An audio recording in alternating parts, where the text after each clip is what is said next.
Hi guys, Edger Izzo here. Today I wanted to do the Mama Milk files, and it's going to be a little bit longer because I am going to talk about my birth story and the first latch.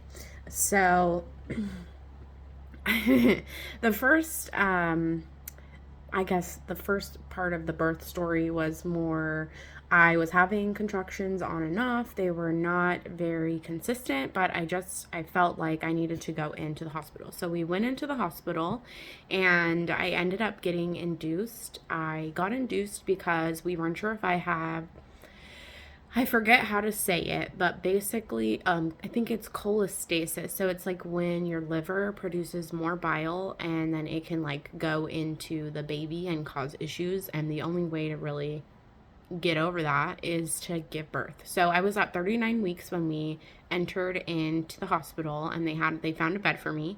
So I said, let's do it. I was at 0 centimeters.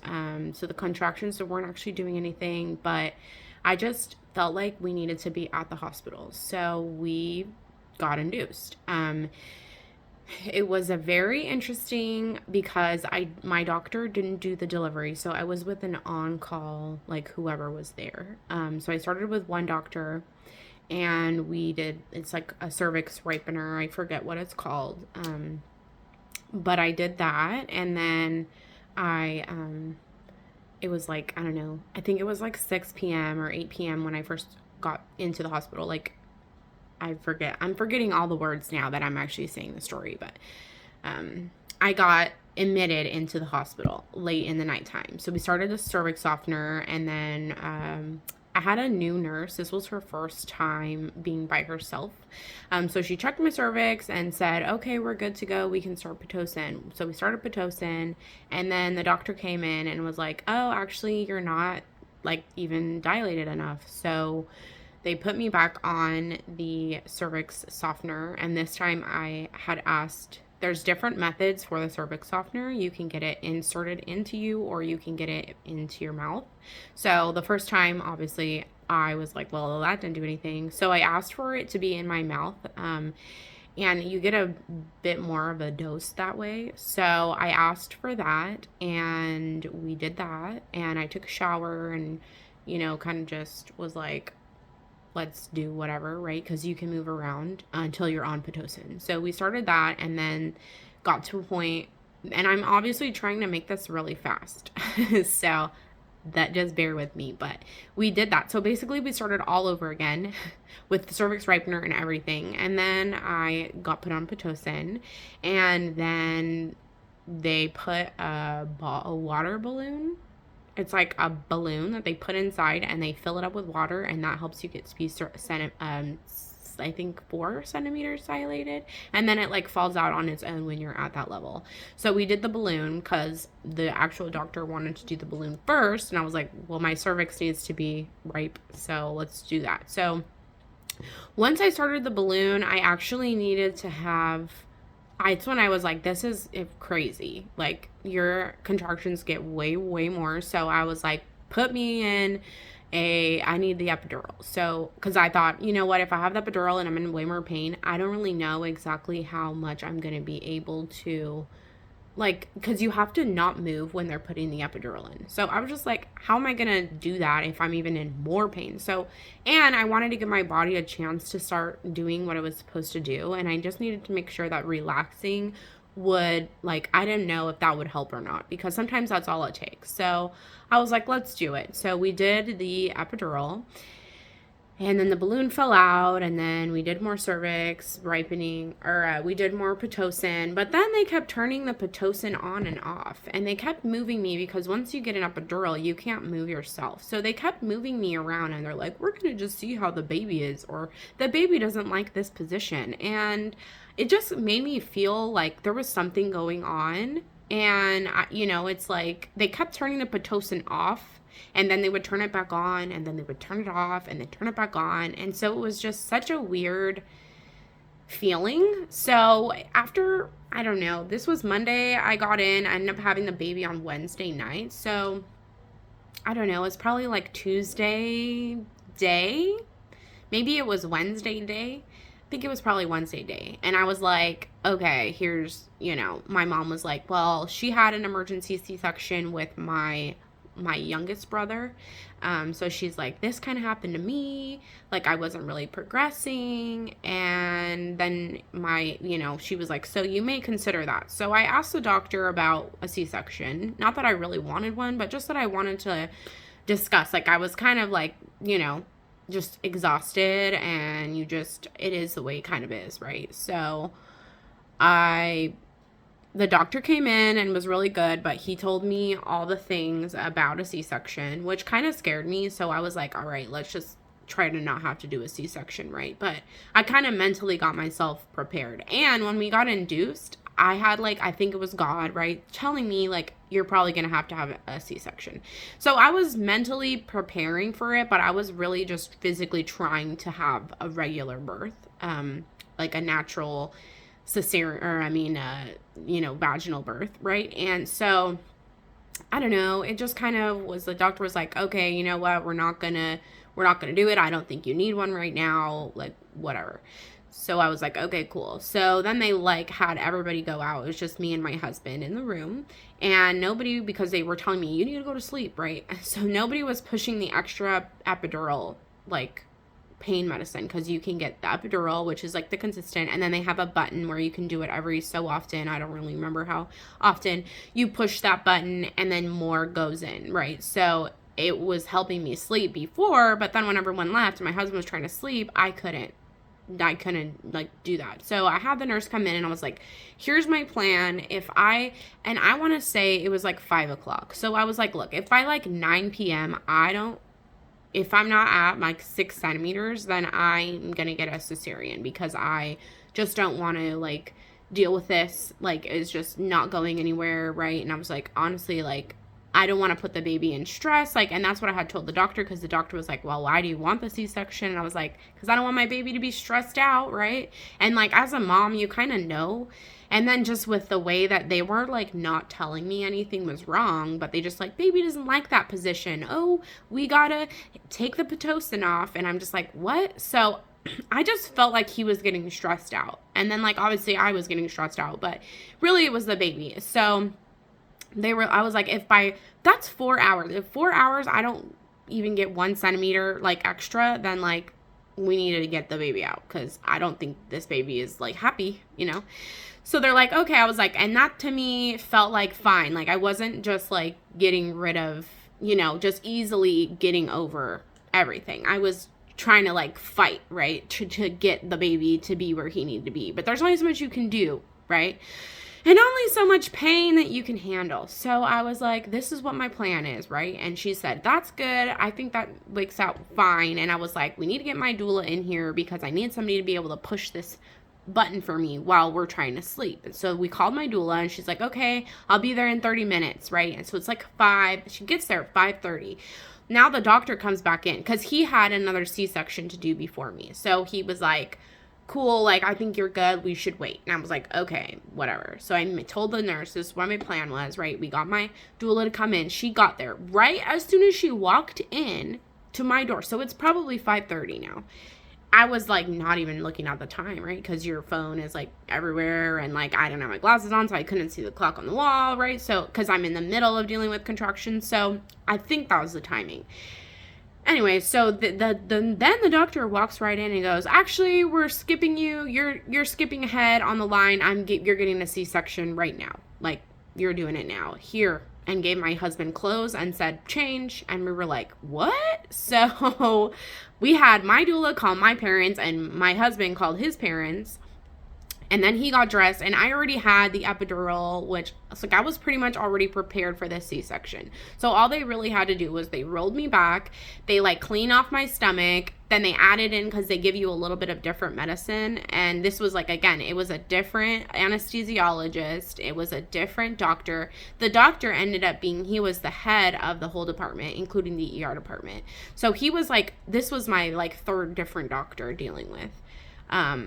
Or second, but third, because I got admitted with a different doctor. So it was my third completely the whole time, but my second as far as once I was admitted. And he did a really good job. He was the one that broke down the C-section pros and cons and all that stuff. So he was like, we're going in, we're doing this. I'm pushing the other C-section back, like, we're doing you now.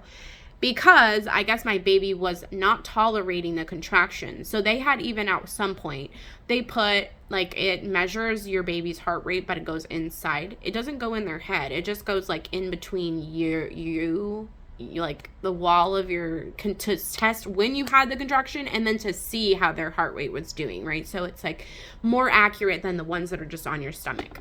So they were like, nope, his heart rate's going down after the contraction, so we need to get him out, because a baby's heart rate can go down during the contraction. It's like you're getting squeezed during, and then when it lets go, then you should be fine. But because it was like he was like fine during the contraction, and then like his heart rate was going down after the contraction, they were like, something's going on, which I kind of knew just intuitively, right?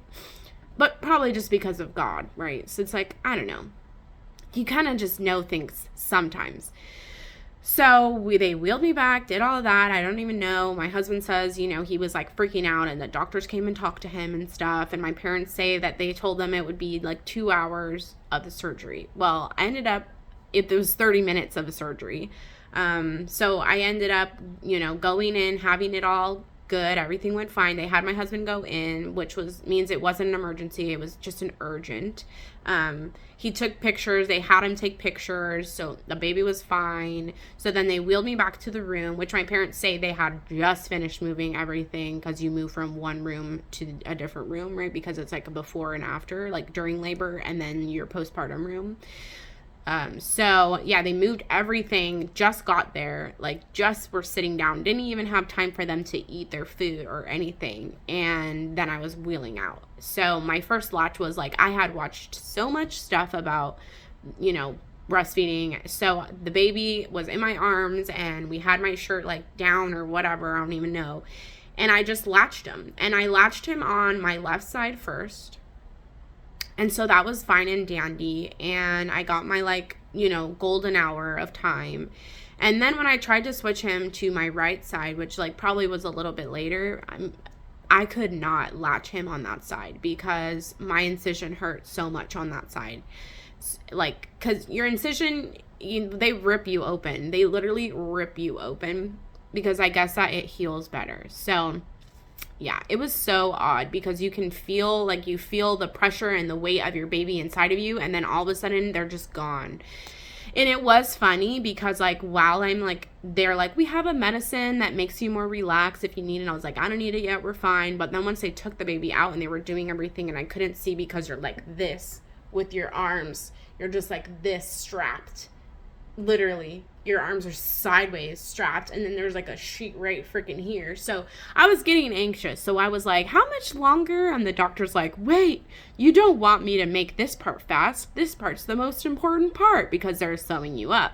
And I was like, no, I'm not trying to have you go fast. I'm just trying to know if I should take that medicine or not. And he was like, do it.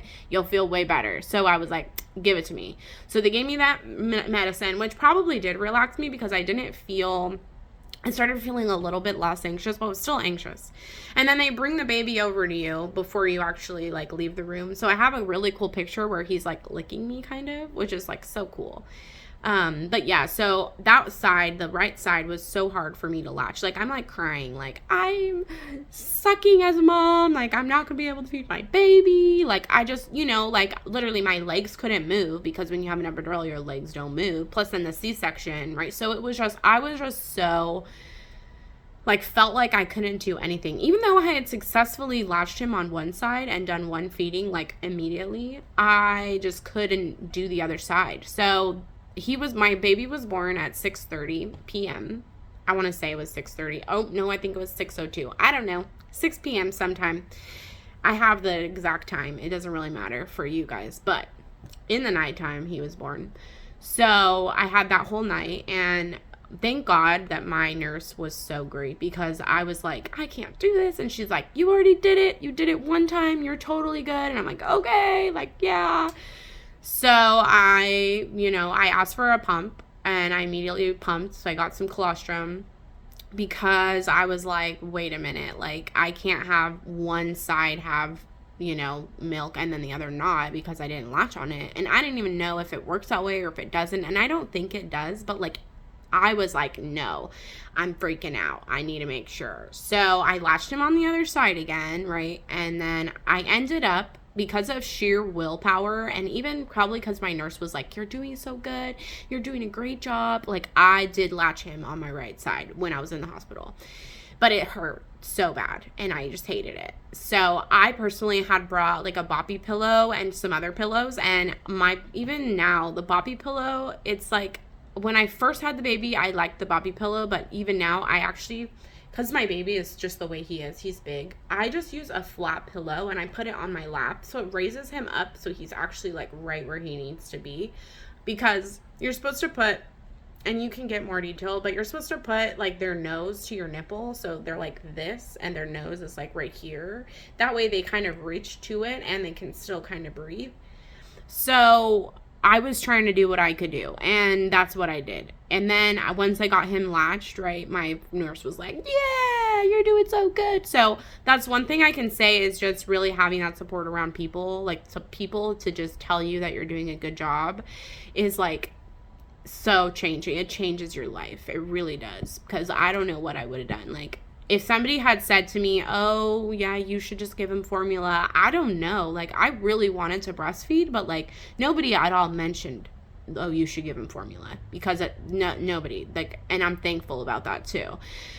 Because it's, like, even though my journey has been okay, like, I definitely, in that beginning hospital, I was like, I don't know if I can do this, like, and that was after he had already successfully latched, like, immediately. So I can imagine the moms that don't have that success right away, or don't actually even have access to be able to latch their baby right away because they go in the NICU or something, right? So yeah, so that was my first, kind of experience with like breastfeeding and like my birth and all of that. Try to sum it up really fast. It worked out good, and obviously we're still breastfeeding exclusively. He's not had a drop of formula, not even from anybody else watching him. And we'll go more like, the next couple of videos, we will do more of like my pumping and how do I do that and what did I do and how did I introduce bottle and all that kind of stuff. But for this video, that was what we were talking about, was just my birth story, which was pretty crazy. And like, I'm just probably, because I'm trying to go faster, there was a lot of emotions. Like, I definitely felt like, negatively about, like, I was trying to think positive to my body, but like I was thinking negatively because I actually only made it 5.5 centimeters dilated and 90% effaced. And so effaced is like where you have to be 100% effaced so they can drop down, and then dilated is like the outside opening. So that's what they say, like you turn into a watermelon, right? So I had regular contractions, but I never had any pushing. Some people have both, some people have neither, you know what I mean? Like, it just depends. But for me, it became like I think God made it way more calm, because he was like kind of telling me like this was gonna happen, and then I was like, okay, and then they were like, that's not gonna happen, and I was like, okay, and then it was like, boop, nope, it's happening. So if it wasn't for like that, it probably would have been even more stressful, but it definitely was stressful. Like, it definitely was. And then they did some kind of it's like a aqua bandage or something over, and then like, it's because the hospital kept changing the doctors, so it's like I had from a minute, I had one doctor, then I had the doctor who did my surgery, and the doctor I had again, the one that I first had, who I'm not a fan of. And she kept asking my nurses questions. Like, she's the doctor. She should know this, right? So she was like trying to take the bandage off, but you wait a week and have my like OBGYN take it off. So it was a thing where I kind of had to advocate for myself, and thank God my nurses advocated for me. And then my husband, he did as much as he could do. And then I did have a doula. So it was like a matter of having so much support. So if I could say one thing to a pregnant lady, it would be like, learn as much as you can, because knowledge is power. So don't let it freak you out. Just like learn as much. And then to have as much support as you can, like including yourself a doula. Even if you're like, everybody around me loves me and they know, it's like your doula is not able to advocate for you, but they're able to help the people who are going to advocate for you to know that they should advocate for you, right? So it's like, that's like their rock, because you can be no one's rock, but you need all the rocks. right? You need everybody to be in that room to be like, whatever she needs, we're doing it, right? So that's my one thing is like, especially if breastfeeding is where you want to go, you need to just like learn as much as you can, and you need to have everybody in your life, you need to say like, I'm breastfeeding, this is what the heck's happening, and they all say, okay, cool. And also another little bit is like, bring soft clothes or whatever, because like I, especially after giving birth, I was very sensitive to different materials, so I switched my outfit, and that like helped immediately, like so much. It helped with the anxiety. So there's my story, there's my little immediate breastfeeding, like what I did and how I did. And you know, if it doesn't work, just keep trying, because your baby wants to eat, and also I did, like you do want them to eat. And then also I did have my lactation specialist, they came in and I had her watch me on both sides to make sure, because she did have to help me adjust like the way that they are supposed to latch. There was some things like, you know, I did need that some support. So then that's why they're there. And maybe they are not always the best. Mine was really amazing, but it's definitely better to have somebody see you doing it than feel like you have to struggle and do it alone, right? Like you need to just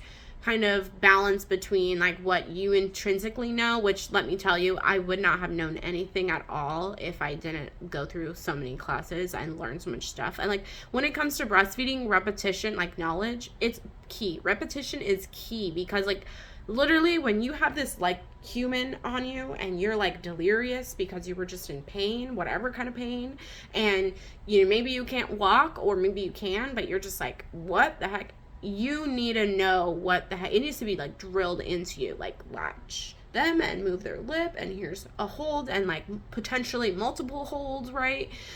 Because it can get stressful and you're totally gonna be like already out of it. And so just, that's my key. The key is repetition when it comes to like learning how to breastfeed. So don't think I already learned that, I don't need to hear it again. Hear it again, because the more you hear it, then the more it's going to be ingrained in you, and it will become sort of more natural. And then like as your journey goes, you'll be able to tailor made whatever you need to know. But like in the beginning, you don't know, like maybe they don't like the hold, or maybe they do, but maybe you need to like practice actually doing the hold, because you have to like hold their head, because they can't move their head, so you're like holding their head and kind of shoving them onto your boob. It's a little bit of a thing, but totally worth it. So thanks for listening. Again, I'm sped through this one because we're already at almost 24 minutes. So yeah, just know that you are awesome. I am proud of you. And please like, subscribe, follow me everywhere. Thank you for watching my second episode of the Mama Milk Files. And I actually am about to come out with the Mama Milk Circle, which is like a subscription based, you know, I'll be giving you like devotionals, a prayer, you know, some printable material. So I'll be coming out with that, and I will make sure that I link all the things in all my past videos and in my future videos, and I may have a video that's just dedicated to that. So if you guys have questions, like I said last time, comment below, you know, reach out to me on social media, let me know what it is you want me to talk about, and also let me know what your stories were like, right? Eventually it would be great to have guests. That would be awesome. So yeah, thank you guys, and I will talk to you later. Bye.